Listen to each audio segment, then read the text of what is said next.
പഴയ നിയമ ഭക്തന്മാര് അവരെന്താണ് കാളകളെയും ആട്ടുകൊറ്റന്മാരെയും ഒക്കെയും ആ യാഗപീഠത്തിൽ അറുക്കുമായിരുന്നു. യാഗപീഠത്തിൽ അറുത്തിട്ട് അതിന്റെ രക്തം അവിടെ തൂക്കി ആ മനുഷ്യരുടെ പാപങ്ങൾക്ക് ഈ പുരോഹിതന്മാര് പരിഹാരം വരുത്തി അവർ ദൈവത്തോട് അപേക്ഷിക്കുമ്പോൾ ദൈവം ആ പാപം മോചിച്ചു തന്നുവെന്ന് അവർ വിശ്വസിച്ചിരുന്നു. ദൈവം അങ്ങനെ ഒരു കൽപ്പനയും കൊടുത്തിരുന്നു. എന്നാൽ ദൈവം പുതിയ നിയമത്തിലേക്ക് വരുമ്പോൾ പറയാണ്, എടാ, ആട്ടുകൊറ്റന്മാരുടെയും കാളക്കിടാങ്ങളുടെയും രക്തത്തിൽ ദൈവം പ്രസാദിക്കുമോ?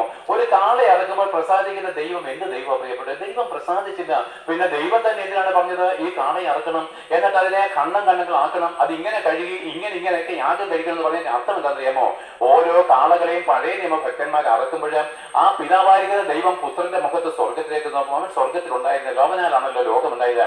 ഓരോ കാളകളെയും ഇവിടെ യാഗപീഠത്തിൽ വെക്കുമ്പോൾ ആ പിതാവിന്റെ ഹൃദയം വേദനിക്കുകയാണ്. എന്റെ പുത്രനായിരിക്കുന്ന ക്രിസ്തു ഞാൻ അവൻ അറക്കുന്നത്, എന്റെ പുത്രൻ നാളെ ഇങ്ങനെ അറക്കപ്പെടണം. അതിന്റെ ഒരു നിഴലായിരുന്നു പ്രിയപ്പെട്ടവരെ, അതിന്റെ ഒരു മുന്നോടി മാത്രമായിരുന്നു ഇത്. എന്നാൽ എന്താണ്? യേശു ക്രിസ്തുവിന്റെ യാഗത്തിന്റെ ഒരു നിഴലായിട്ട് ദൈവം പഴയ നിയമത്തില് കാളകളെയും ആട്ടുകൊറ്റന്മാരെയും അറക്കുവാൻ കൽപ്പിച്ചു.